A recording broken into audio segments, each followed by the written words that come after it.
கொடுக்கிறார். உன் பலத்தினால் ஆகாமல் இருக்கலாம், உங்களுடைய பராக்கிரமத்தினால் முடியாமல் இருக்கலாம், ஆனா கர்த்தர் வாக்கு கொடுக்கிறார், அவருடைய ஆவியினாலே ஆகும், அவருடைய ஆவியினாலே ஆகும். ஆவியானவர் வல்லமையாய் கிரியை செய்கிறார். ஆவியானவர் உங்களோடு கூட இருக்கிறார். ஆவியானவர் உங்களை நடக்க பண்ணுவார். அவர் வாக்கு கொடுக்கிறார், அவராலே ஆகும். ஆமென்.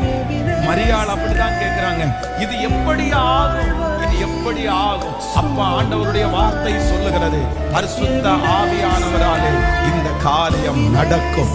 எந்தெந்த காரியம் எல்லாம் உங்களுடைய பலத்திற்கு மிஞ்சி போனது, ஒருவேளை நீங்க முடிஞ்ச அளவுக்கு பிரயாசப்படலாம். நான் எவ்வளோ ட்ரை பண்ணி பார்த்தேன், நான் எத்தனையோ பிரயாசம் எடுத்தேன், ஆனா நடக்கல. நான் ராத்திரி பகலா உழைச்சேன், நான் நடக்கல. நான் எத்தனையோ முயற்சி எடுத்து எல்லாம் தோற்று போயிட்டேன். ஆனா ஆண்டவர் வாக்கு கொடுக்கிறார், உங்க பலத்தினால அல்ல, பராக்கிரமத்தினாலும் அல்ல, ஆனா அந்த காரியம் நடக்கும், அந்த காரியம் ஆகும், அந்த காரியம் திரும்பி வரும், அந்த காரியத்துல ஒரு வெற்றியை பார்ப்பீர்கள். அது யாரால் அப்படின்னா கர்த்தர் வாக்கு கொடுக்கிறார். உன்னதமான பரிசுத்த ஆவியானவர் அந்த இடத்திலே இறங்குவார். அந்த பிரச்சனையின் நடுவிலே பரிசுத்த ஆவியானவர் கடந்து வருவார்.